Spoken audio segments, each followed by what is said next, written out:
Chapter 8. The ship would never lift again. The crew had made it a permanent fixture on Sanction by scattering windows here and there and brightening up the upper passageways with skylights.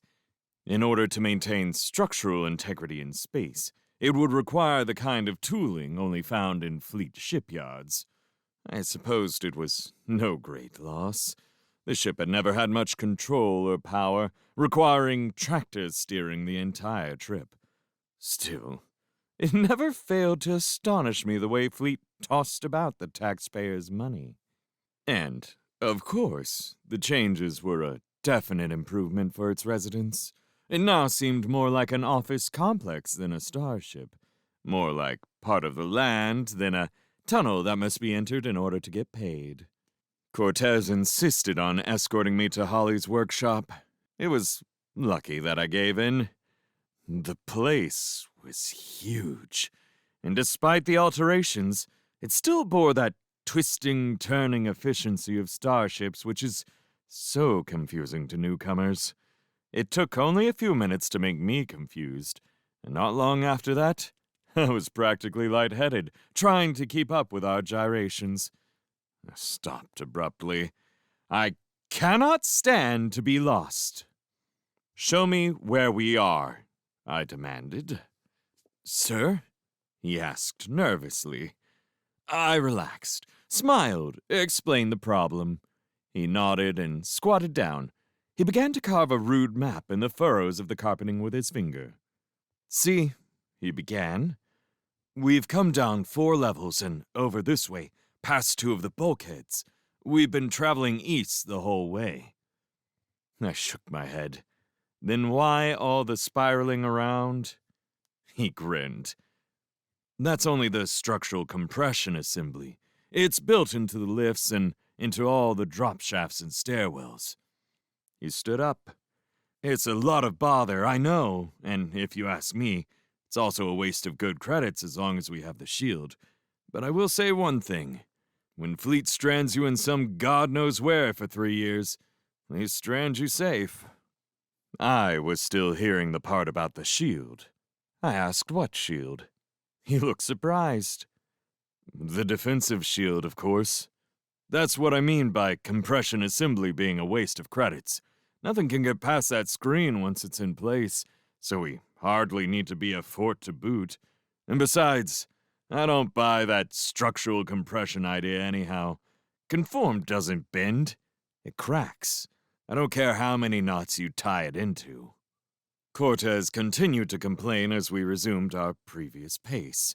Trying to follow what he was saying was all the more difficult as he seemed to think I already knew what he was talking about. And after a while, I decided that was a very good way to leave it. For what I was getting seemed to be crucial to Borglin's little scheme. The main thing was the overall makeup of the project complex itself. It was a goddamned fortress. Heavy defensive screens were only the beginning of it, though I had never in fact counted on their being so powerful. After the screens came the shape of the dome itself, the structural compression assembly part. What SCA was, it turned out, was a sort of spring that ran connected through the outer bulkhead, sealing in such a way as to allow the entire structure to compress when one side of it was attacked, like by heavy-bore artillery. There was more. 8 blazer cannon were installed within the outer rim of the complex, each controlled by master ground control in the depths of the inner dome where the auxiliary control network had been when the shift was aloft. There were other things as well, blaze bomb catapults and a couple of dozen remote-controlled blazers as well. Evidently some were useless, since the dome had been wedged into the foot of a small hill on its eastern edge, but that still left quite a nut to crack. I had to get busy in a hurry. I could think of at least 4 major perimeter systems alone that would have to be disengaged. Of course, the dome would still be a fort, but I doubted that would be enough to comfort any stragglers. At last, we arrived in the passageway outside of Holly's chambers. "He sleeps and works here both," Cortez told me. "Sometimes he eats here too, they say." Then He keyed the outer door, and we were inside. The waiting area was crowded with scientist types mumbling argumentatively around a conference table over which was strewn a bewildering array of computer printout viewers and chart screens. They looked up and eyed me rather drearily as we entered. It wasn't especially rude, only the kind of look any non-scientist, read mere mortal, would have received. Cortez smiled in the direction and crossed the room to another door. He punched a key out and then muttered something into the grill I couldn't hear. I lit a cigarette and tried to look like a partisan, or at least a fan. Cortez rejoined me and spoke too softly for anyone else to hear. "They don't look very happy, do they?" he said, nodding towards the others. "What are they doing here?" "Waiting to see the doctor. Looks like they've been here a while." So we stood there. I smoked and stared at the ceiling. Cortez sat down. The scientists continued to eye me uncomfortably. It was more, I knew, than just the fact I was a stranger. It was my pirate's reputation that offended their scholarly dignity.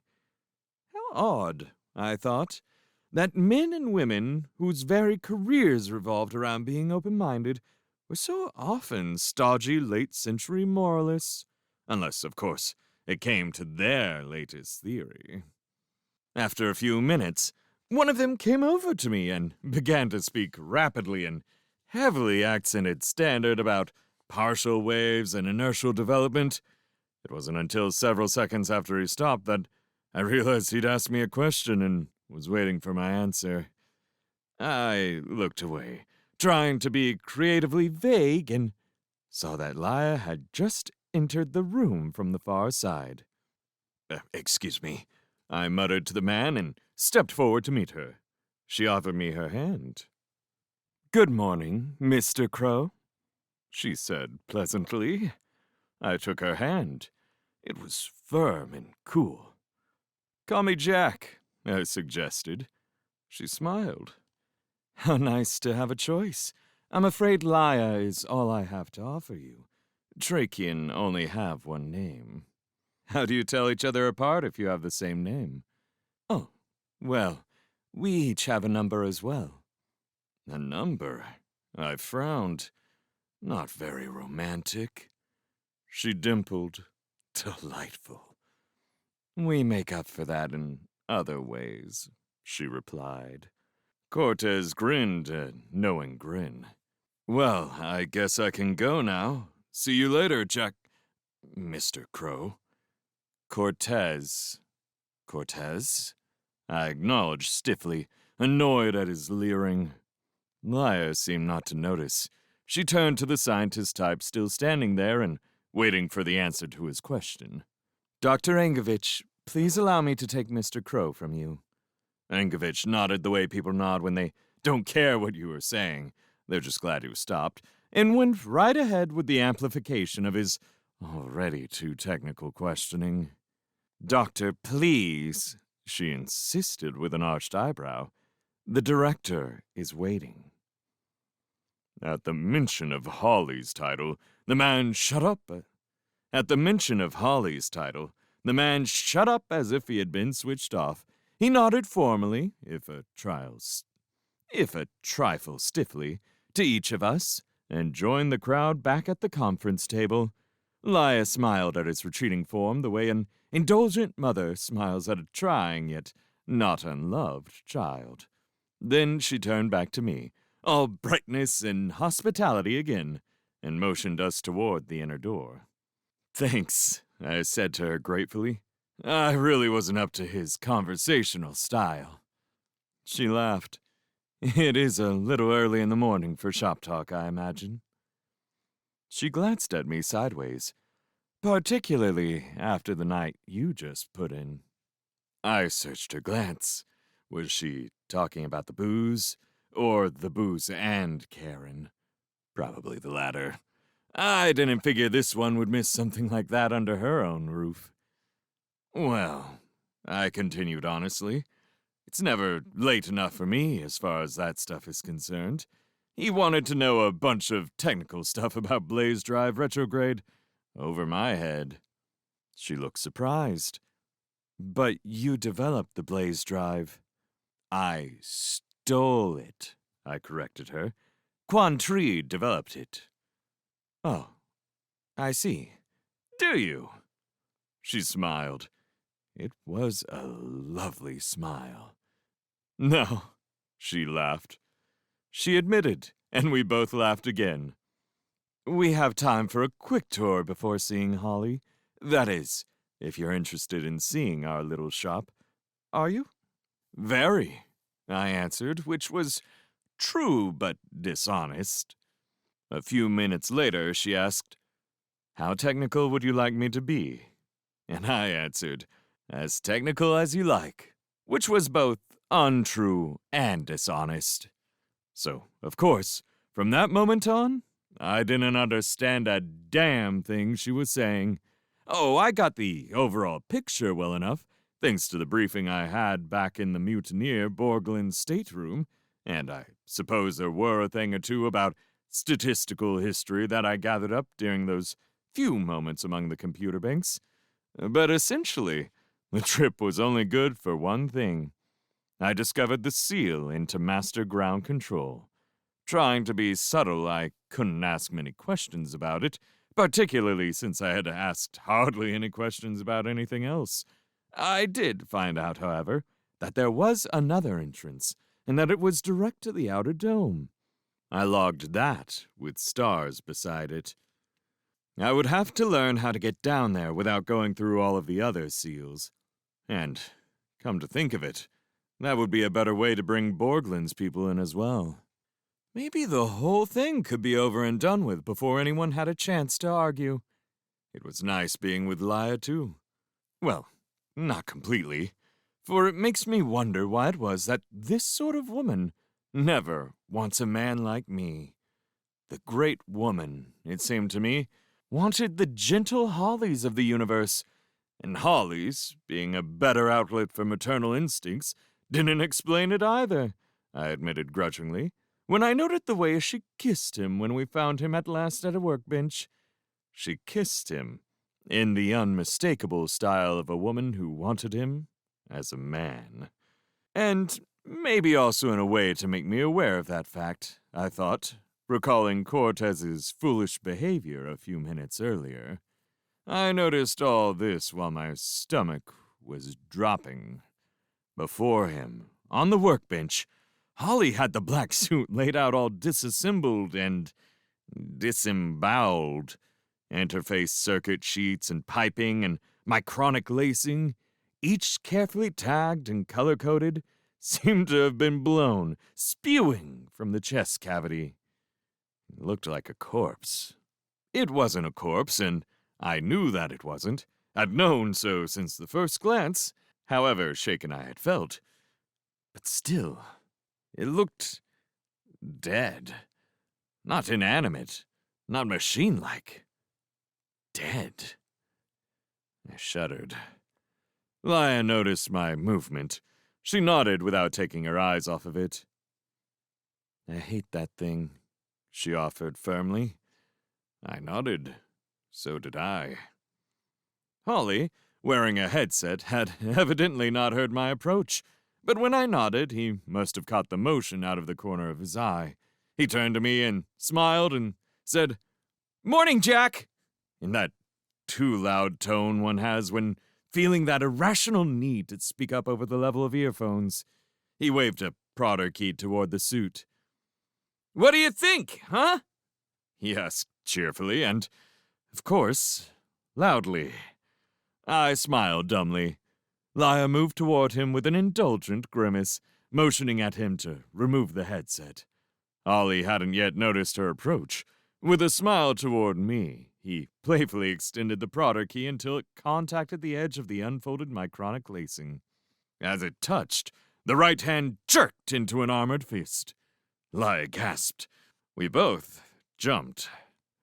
Holly, still smiling, looked back and forth between our two pale faces a couple of times before getting the message.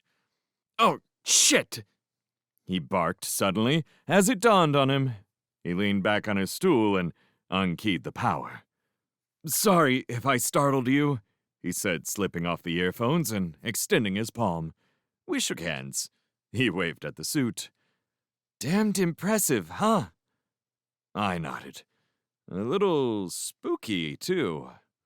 Laya rubbed her arms briskly. More than a little. So, how's it going? I asked. Learn anything?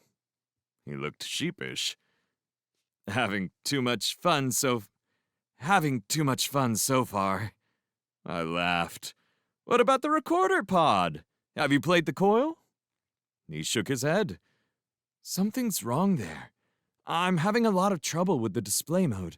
I finally quit until I had a chance to fashion something with a more delicate touch than our standard gear. I'm afraid I might lose what little might be left otherwise. You think some of it's been lost? He shrugged. It's years old, after all. Easy to lose your foundation charge in all that time, passing through all those different fields. I frowned. Well, I'm sorry, Holly. I had no idea.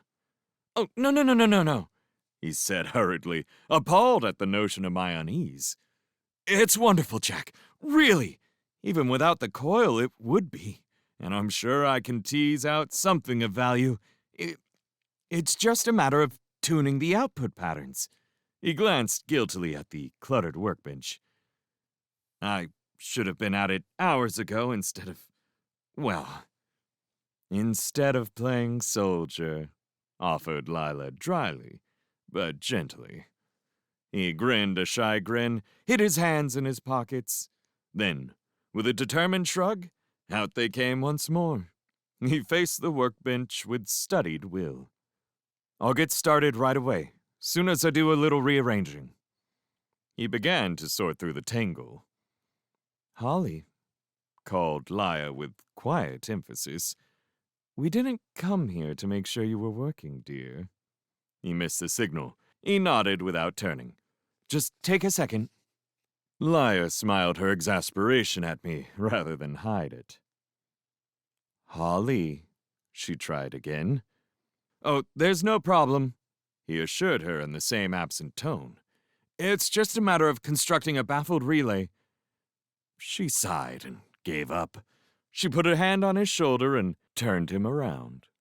Her voice held the unmistakable shade of a cue, one damn well not to be ignored. Well, you don't have to do it right this instant.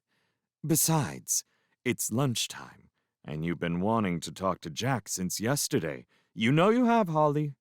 And I think it's a good time for the two of you to get acquainted. Holly had turned red at her words. He looked sheepishly at me again, like a little boy meeting the star of the vid instead of an all-universe brain. I smiled encouragingly in return while admonishing myself never to get the two personalities confused.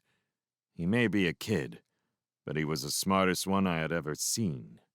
Lunch was awkward.